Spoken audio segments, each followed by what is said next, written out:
"So are you." She was right, it was very early. No one else was stirring, and in a house full of military men and ranch women, that was saying something. He was glad for the time alone with Wyoming. He didn't get enough of that, and she'd been skittish around him lately. He'd never hidden his interest in her, and they'd been friendly since they'd met a little more than a month ago. But until recently, she'd been too busy to notice him, caught up in a flirtation with Will Beck, who'd spent days trying to fix Two Willows' plumbing last month. Unfortunately, it turned out Will wasn't a plumber at all. He was a drug dealer, intent on wreaking vengeance against all of them for foiling his plans to use the ranch as a distribution center when he moved his operation into the area. Will was dead now, leaving Wyoming devastated she'd chosen so badly. And for the first few days after the trouble with him went down, Wyoming had declared she was done with men forever. She'd calmed down since then, and he thought once or twice he'd felt her considering gaze on him. But he didn't want to catch Y on the rebound. He wanted her to want him in the same way he craved her, which was a lot. His desire had hit him edgewise the first time he'd seen Y, sharp and hot and all-consuming, as if he'd starved for weeks and caught sight of a 3-course dinner. He supposed he shouldn't be surprised at his reaction. He'd watched the general send man after man home to marry his daughters, had watched Reed privately celebrate each nuptial, had wondered long and hard why the general had never seen fit to send him. Now, he knew it was all for the best. The general's daughters were wonderful women, but they couldn't hold a candle to Wyoming, to his way of thinking.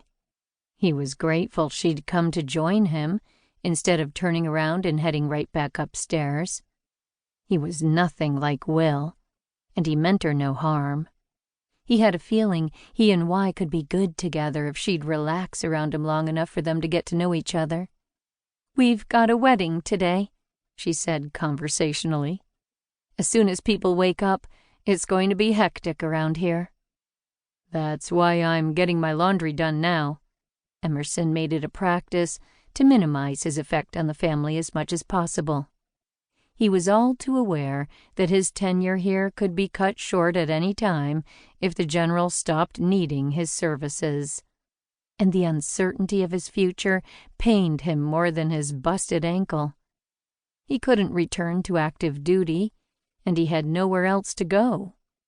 Emerson wasn't the panicking type, but he didn't even want to consider the pathways open to him if the general cast him off.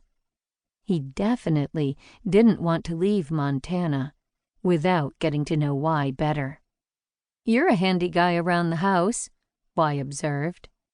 Emerson waited a beat, not sure if that was praise or a subtle dig. "The Army doesn't offer maid service." She nodded. "You don't complain about it, though. Most men do." He wondered if there was some man in particular she was thinking about. The other men at Two Willows had all served in the military, and although Cass tended to take on most of the household chores, that was a matter of choice, not one that was forced on her. Cass didn't like ranch work. She gladly cooked and cleaned in return for not being asked to muck stalls or other work with the ranch critters. Her sisters, Lena, Sadie, and Jo, were much more apt to get their hands dirty with the men. Alice, on the other hand, tended to hole up in her studio above the carriage house and immerse herself in creating the costumes she sold. "What's the point of complaining? A chore is a chore.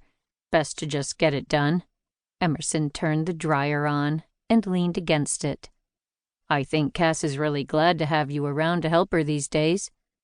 "I'm trying to do enough to earn my keep." Y got the load of wash going. "I don't like that the Reeds won't let me pay rent."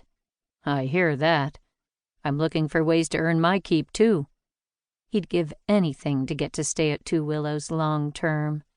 But if the general did his physical therapy exercises, soon enough he wouldn't